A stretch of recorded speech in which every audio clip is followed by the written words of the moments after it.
Hey, folks, greetings from the Offensive Security Group here at Security 360, coming at you with a new episode of the Cyber Threat Perspective.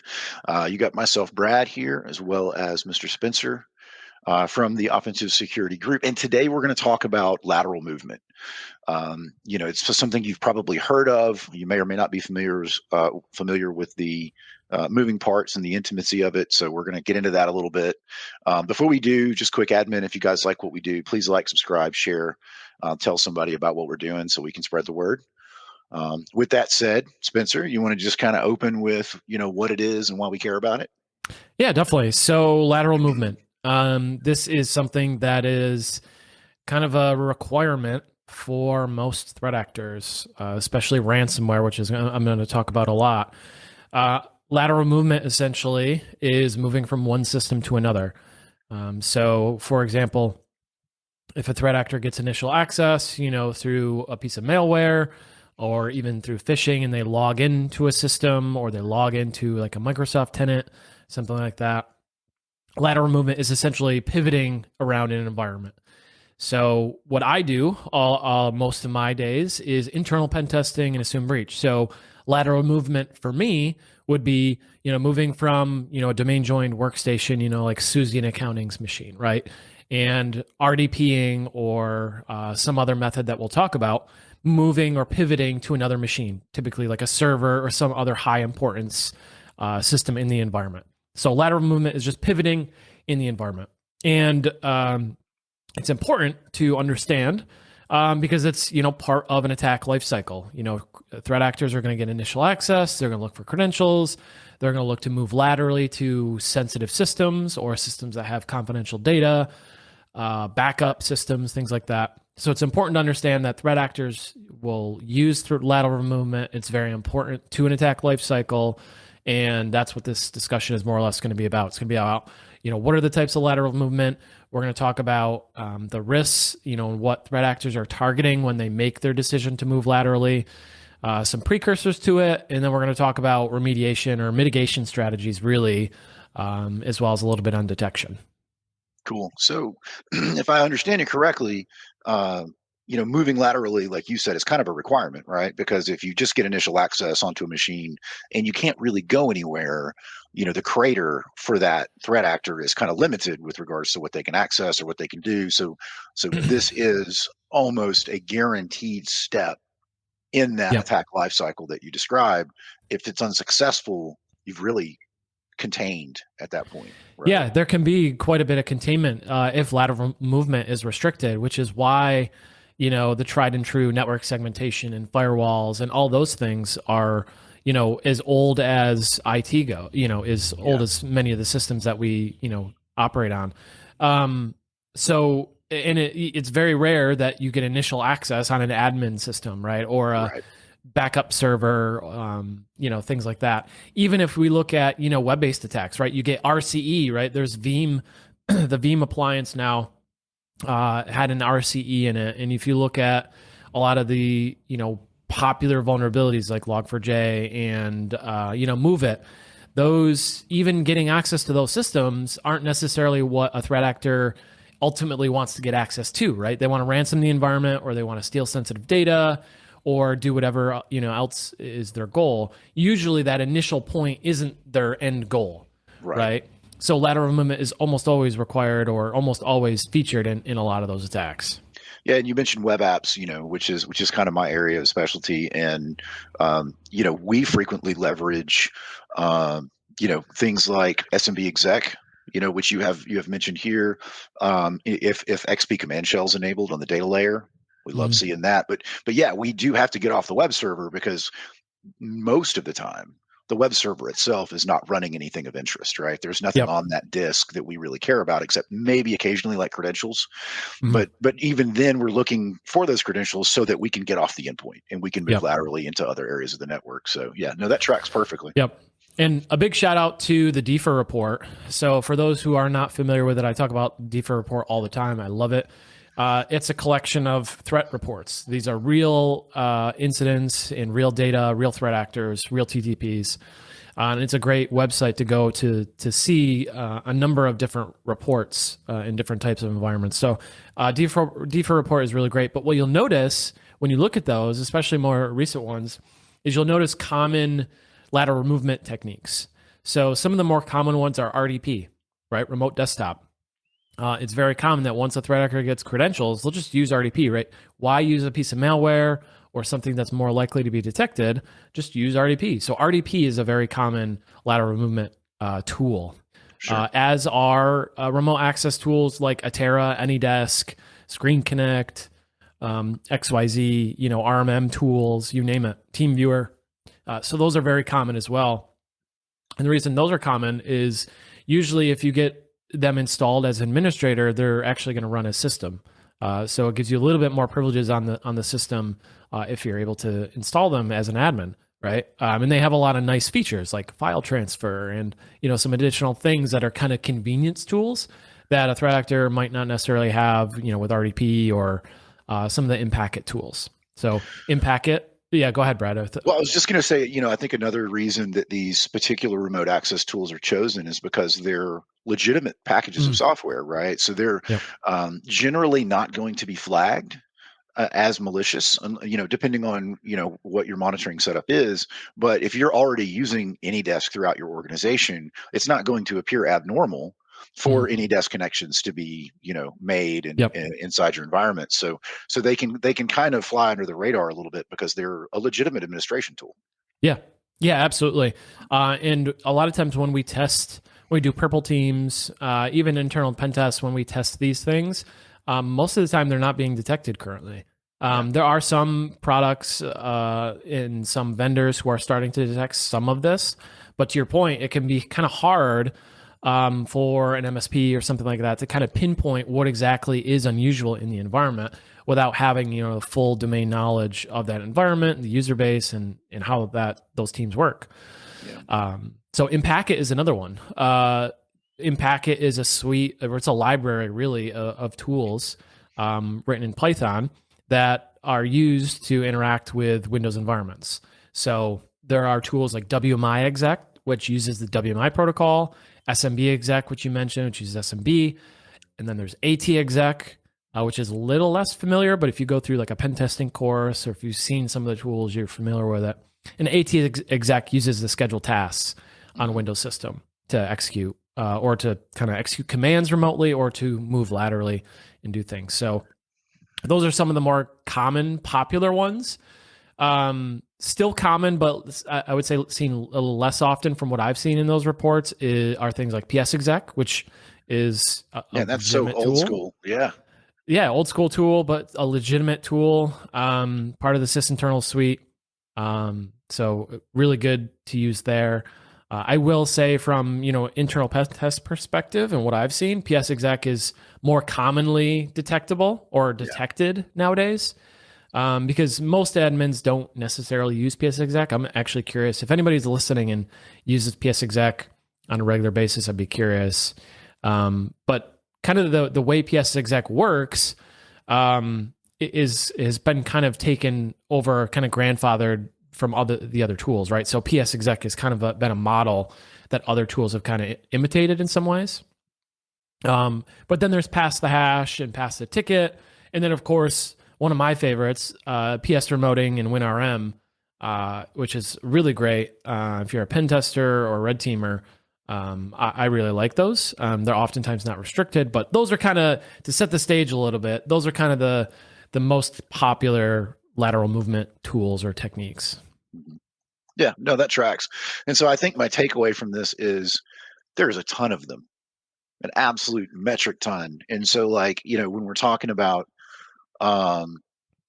restricting or blocking, at the tool level sounds non-feasible to me. It sounds like it would be too much. So some other control would have to be in place. And I think you're going to address that. But I think so. With a lot of these tools, there are specific signatures that are specific to the tools. Yeah. There's a lot of people that have done research and analysis on a lot of these to pull out IOCs for specific ones. So more than just the binary name, like anydesk.exe or whatever. Yeah. There are things that are unique to some of these. that you can pull out and people have and put them in Yara rules or whatever. So there are unique characteristics of the tool itself, but I think to your point, more interesting is being able to detect the behavior of it. Right. So with PS Exact, it creates a service on the remote host, right? And that service name is usually like a random string of letters. And it starts it remotely. So there are certain characteristics of a lot of these tools that can be used to identify, when something suspicious is happening. But, it's not necessarily an out of the box thing. It's not super trivial by any means. There are still products that I won't name that are not able to detect PS remoting, identity-based products, right? Where you would think, oh yeah, this identity-based, I'm PS remoting from a workstation to a DC. Surely that should be detected. But there are still products that are still developing those capabilities and tuning those. So this is an area still of great research and still has a lot of opportunities to improve. Sure. That makes sense. So how I think next step is like how do attackers use this, right? Like, or what when they're moving laterally, what are they trying to get to? And I think that's a good next step. Does that make sense? It does. Yeah, absolutely. So I'll look at it from two lenses. I'll look at it from the pen tester perspective and then from like a threat actor. And the reason I want to differentiate those is when I'm doing an internal pen test, right, I'm simulating somewhat of an attacker, right? I'm using similar tools. I'm using similar TTPs. I might not be doing it in the exact way that like a ransomware operator might be doing it. Certainly not the way an APT would be, where you would consider that to be more of a red team. But I'm simulating the tools. I'm simulating the techniques, just maybe not in the same order of operations. But that being said, unauthorized access to critical systems. So when I'm doing a pen test, I'm looking for systems that have sensitive data, confidential data, backups, things that are important to the organization or to the firm. And those things are going to be the ones I want to target. And that's because, threat actors are going to want to target those. So I want to be able to, simulate that. Another common thing and something that you put me onto when I first started was looking for systems that don't have security tools on them. Yeah. Right. Like that was one of the TTPs that I picked up from you. Is like, bro, just RDP to a host that doesn't have AV on it or whatever, Yeah. Yeah. And it's wild because there are very frequently, especially in medium to large organizations, going to be systems, usually Windows servers or Linux servers, that are fragile. And unfortunately, there's still a stigma of endpoint security software causing performance issues. And so the go-to for most people when our web server is hanging up, I'll pull AV off of it and see if that helps. And then it never gets put back on. Or there are some processes that run on that system that AV falsely flags. I say AV, I'm classifying EDR, AV, all that stuff. Yep. But yeah, so basically, it's pretty common for there to be a couple of systems floating around that are just not running those security tools. Or in some organizations, and I know you've seen this, they have completely separate policies on servers that they do on workstations, where they're like super restrictive on the workstation, but you get up to the server and all of a sudden, the entire C drive has been whitelisted just to make things easier. So. Yep. Yeah, and that's something that we, since the early days of our pen testing, we've looked for and we continue to look for on every internal pen test. Because, if I'm a threat actor, you don't need to be a rocket scientist to think like, oh, if there are any servers that I can get to or log into that don't have AV or security tools on them, I'm going to move to that. So I think that is a very high risk item and something we look for in every engagement, because of the risk of that, right? If there's no security products on there, I could dump credentials. I could use that, as, my C2 channel or a place to have like a backup C2 channel if there's no monitoring. So lots of things there. Yeah. And one of the things we try to tell clients too is we get a lot of people, organizations, putting all of their eggs in the EDR basket, where they're like, hey man, we got the best EDR there is. It works really well. And so, maybe we're not monitoring for east, west, north, south traffic as much, or we're not as scrutinous about it. And the problem is what we're describing here, right? It doesn't even have to be a machine. You could have absolutely a glorious GPO pushing this to everything in your environment until I step on an appliance running BSD that you can't load CrowdStrike onto. Mhm. Right. And so that's where really the mitigations you're Yep. going to get into, that's when they really start coming to play, Yep. even more so than just on the endpoint or Yeah. between endpoints. So anyway.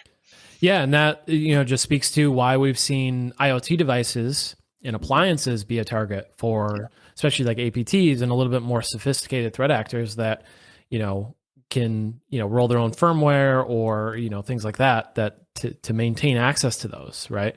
Because there isn't you can't put EDR on your Palo Alto firewall, right? Right. Yep. Totally Um, agree. so the other reason a threat actor would want to move laterally is because I have identified that system as potentially having credentials or tickets or tokens that they might want access to. So this might be like an admin workstation, right? An admin might be logging into their system with their privileged account, or they might have logged into a non-domain controller with domain admin account. Things like that would be additional targets for lateral movement. Yeah, I mean, it's just an opportunity for privilege escalation, right? Mhm. Especially if you're running unprivileged in the environment currently, your goal is going to be, as an internal pen tester or a threat actor, to get at least the required permissions to enact your will. Like if you're running a ransomware Yep. group, I need to have enough permissions to encrypt, right, or Yep. exfiltrate or whatever it is. And so, in most cases, normal user permissions are inadequate. So I would expect to see lateral movement for the purposes of privilege escalation. Yep. And again, the end goals really are, most commonly ransomware, obviously.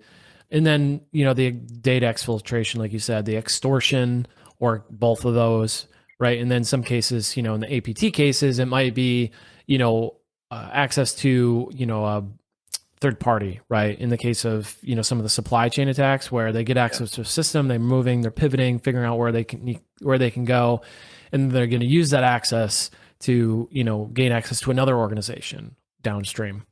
Yeah, and that's what scares me about a lot of the development shops is you don't need elevated privileges to Mm-hmm. roll code into a pipeline.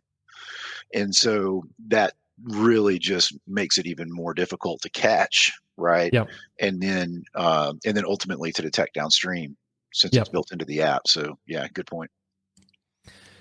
So precursors. I want to get in a little bit to precursors of lateral movement, Brad. So obviously initial access.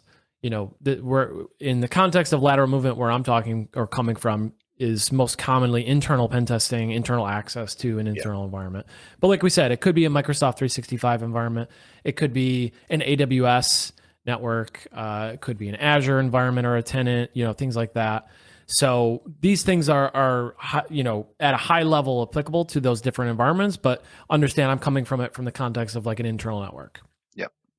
So Recon obviously is kind of the next part. Threat actor gets on the environment, they need to figure out where they are, what system they're on, what network they're on. So they're going to be running commands to try and find out things, or situational awareness, as it's often called in red teaming. So they're going to look at their IP address. They're going to look at, maybe do an ARP-A to look at the network, see what else is on that network. They're going to try to discover the domain controllers. They're going to maybe ping hosts. They're going to do some discovery. And the recon/discovery stuff could be a good opportunity to identify some of that attack activity or the precursors to lateral movement, because of just how common it is. And you've seen this too, is like you see a ransomware playbook and it's like, who am I? Hostname, IP config, Every time. NL test domain. It's like, it's very rudimentary and it's very scripted and many times automated. And those can be good opportunities for detections. And that's what we want to see more of from the EDR vendors, right? Is some of that situational awareness, because we know it occurs very early on in the process. And are you going to get false positives? Absolutely. Because these are also administrative tools that people use for Mhm. network troubleshooting. But I caveat that to say, in the order that they're being run and the frequency, because they are automated, on a machine should give you behavioral indicators, right? Yep. And so if nothing else, let's elevate future tickets from that machine. Yep. Yeah, and another precursor that is oftentimes associated with lateral movement, or just before, or even just after, is credential access or credential dumping. So that could be, the SAM database on a Windows machine. It could be LSA secrets. It could be LSAS itself. It could be maybe dumping Kerberos tickets. It could be even, impersonating accounts or impersonating users on a Windows endpoint, using Kerberos. But credential access, is kind of one of those precursors. It's they need to move to this system, right? Like the threat actor has identified, okay, I want to jump to this system because it has backups. I need credentials. I need to look for a host that an admin has logged in. So maybe they're able to pivot and then dump credentials, and then they're able to jump that system.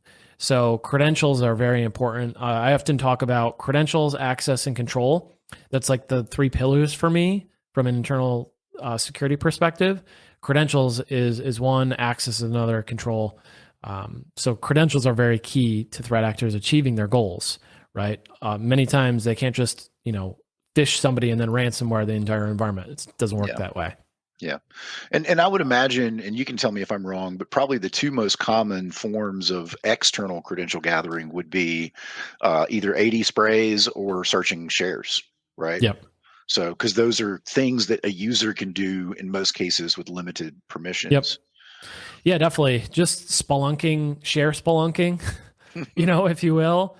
And nowadays, many organizations are starting to kind of clue in that, like, hey, these on-prem file shares are kind of like a bane of our existence, and we're going to move away from it.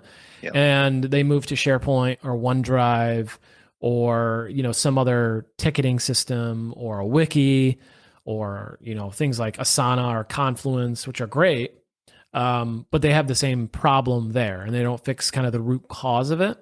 So, many times we'll do an engagement and, we'll have access. We'll have gotten access to Slack, for example, and we'll be able to just search in Slack, look for passwords and, just, find them there in plain text. So, if there's anything that a low privilege user can get access to, a threat actor will look for it and likely find it.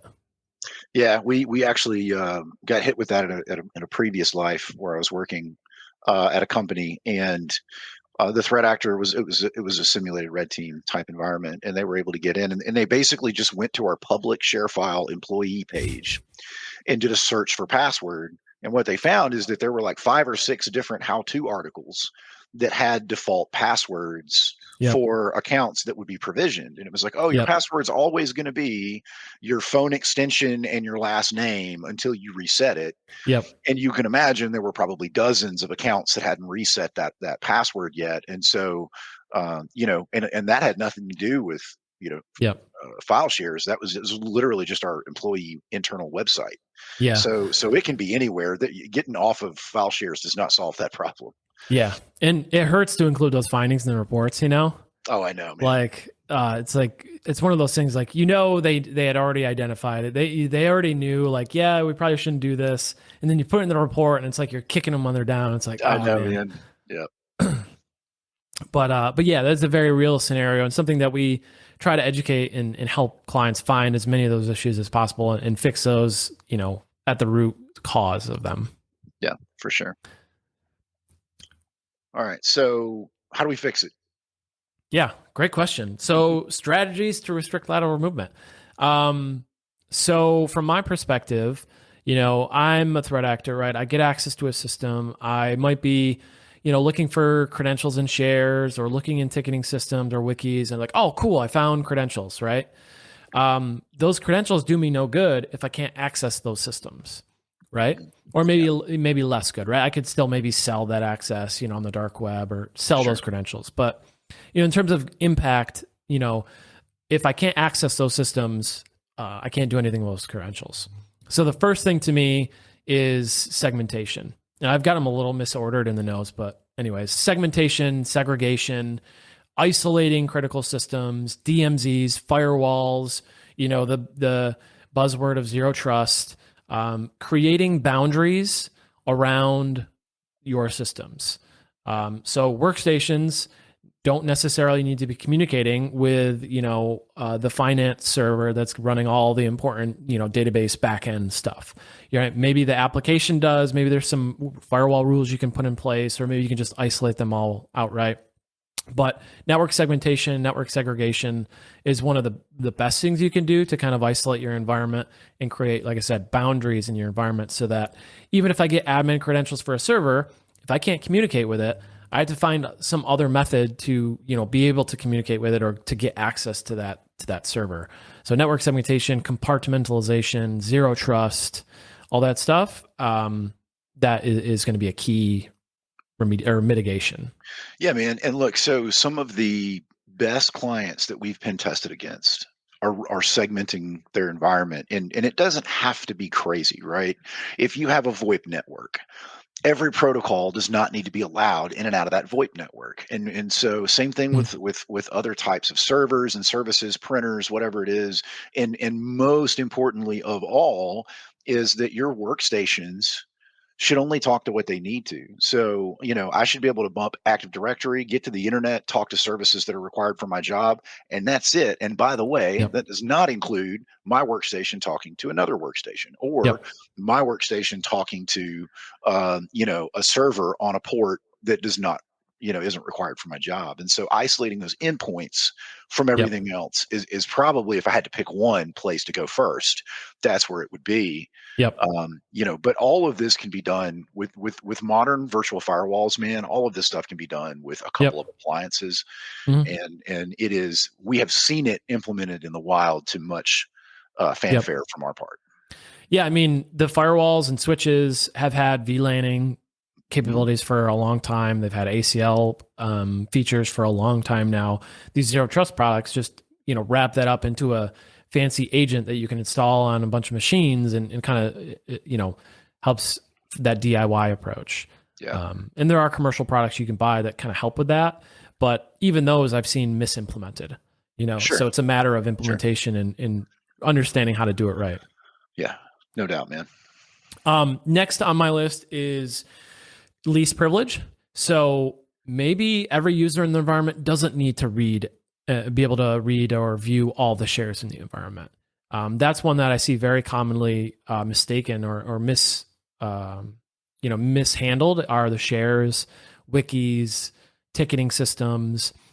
Many of those systems we just, they get turned on, users get added, maybe there's a couple groups added, but there's really not a lot thought about in terms of access control or who should access to what. This is very common in the legal industry with document management systems. I don't know if it's the ACLs and like the security permissions on the product, or if it's kind of on the admin side of not wanting to configure that granular of permissions or groups and things like that. But that's something we see commonly misconfigured is everybody just gets access to everything. And, in big law firms, 1,000, plus attorneys, I'm going to go on a limb and say that not every employee of that firm needs to be able to access every single case or every single document. Certainly not IT documents. So having a sense of least privilege and kind of least privilege access, giving just enough access to be able to do their job and get access to what they need, but not more, is another one of those key mitigations to restricting lateral movement. Yeah, and I think the biggest challenge here is, as an IT department, you can't know what the business units need from a permissions perspective. So the way we solved that in the financial world was we delegated that job to the vice presidents of the departments. Yep. So if there was a compliance department or a mortgage department, that manager of that team owned those permissions, Yep. and we set it to 0. And they had to manually go add whatever they wanted. Yep. But they could not elevate out of that. And so we just created all of these little islands that required explicit permissions to share outside of. It's also it's still a challenge from a cultural perspective. So I don't want to downplay the difficulty of solving the problem. Yeah, definitely. Especially in a large environment, there's a lot of departments. There's a lot of hierarchy. It's tough, man. And pulling on the CISP language, you got to find those data owners. You got to understand the business to be able to restrict those properly. It's not as easy as just flipping a switch, but it is the thing that is one of the most frustrating things when I'm on a pen test and I'm like, oh, cool. I'm going to get all these shares, or I'm going to crawl all these shares and find credentials. And then I'm like, oh man, I can get to one share and it has like 2 folders in it. I'm like, oh man. Right. Like your profile and that's it, Like I'm bummed, but I'm like, this is good. Like this is a plus for the client. For sure. The next one is MFA. We're seeing this more and more on internal pen tests where internal systems are MFA'd, especially admin systems, tier Jump 0 boxes. systems, jump boxes. Yeah, exactly. There are commercial tools you can use to do this. The one caveat is that many times we'll see like RDP has MFA enabled for it, right? So if you log in as an admin to, the backup server, it's got MFA on RDP. But if you PS remote to it with valid credentials, you can get to it. So that's a consideration here, is that when you enable MFA for like RDP, there are other protocols that are enabled by default that you need to consider restricting. But if you're segmenting, shouldn't be a problem, right? Exactly. Yeah, I mean, you should never need to RDP into the backup server from like Susie and accounting's machine, right? Like that should never be allowed. Yeah. And then monitoring for suspicious activity kind of goes without saying, but some of the things that I would look for, or look for products that can help identify this, are when you're moving laterally or using one of those lateral movement tools from an untrusted system to like a privileged system. So what I mean is, like, again, I use the analogy Susie in accounting, right? Should she ever need to RDP to the domain controller? Probably not, unless for some reason she's also the IT admin. Hey man, I've seen some small shops, dude. I'm sure happens. But if you think of a typical enterprise, right? If there's an RDP connection happening and a logon event happening from that workstation in accounting to the DC, that should be really suspicious. Likewise, if there are SMB connections, right, from the accounting workstation to the $C share or the admin share on the DC, very suspicious. So there are things like that you want to look for. And it's usually untrusted to trusted or untrusted to privileged are things that you can, help you identify this. Yeah. And I mean, when we're talking about using the built-in mechanisms that you're aware of, like with RDP, for example, I want to know the first time anybody does anything, especially, these connections should only be originating from either an IT support network, trusted hosts that are whitelisted in your environment, or maybe not whitelisted, maybe that's the wrong word, but trusted hosts that are known in your environment. Yep. And so like you said, when suddenly there's an RDP connection from not one of those, not my jump box, not my IT network. Yep. I want to know about that immediately, man. Yep. Absolutely immediately. And that's actually, one of the reasons we put, and I don't want to side mission too much, but one of the reasons we put canaries out is to catch people doing that kind of stuff. Yeah, definitely. That's something we haven't gotten to that much, but canaries is great. And there are a number of opportunities that you can include things in this attack chain to catch that stuff early. Oh, yeah. Another one is like when a specific service account or any service account in your environment suddenly runs commands on like 100 hosts using invoke command, right? And you can get that telemetry a number of different ways. But if they're using invoke command and that's never been used before, that's not common in your environment, and they're running on a number of systems, that would be suspicious, right? It might be a backup process, it might be an update, but it might also be a threat actor, enumerating or trying to do something else. Yeah, agreed. Yeah, any of that stuff should stand out, I would imagine. Yep. And then the last two things I want to leave people with are that I commonly see as avenues for lateral movement are scheduled tasks.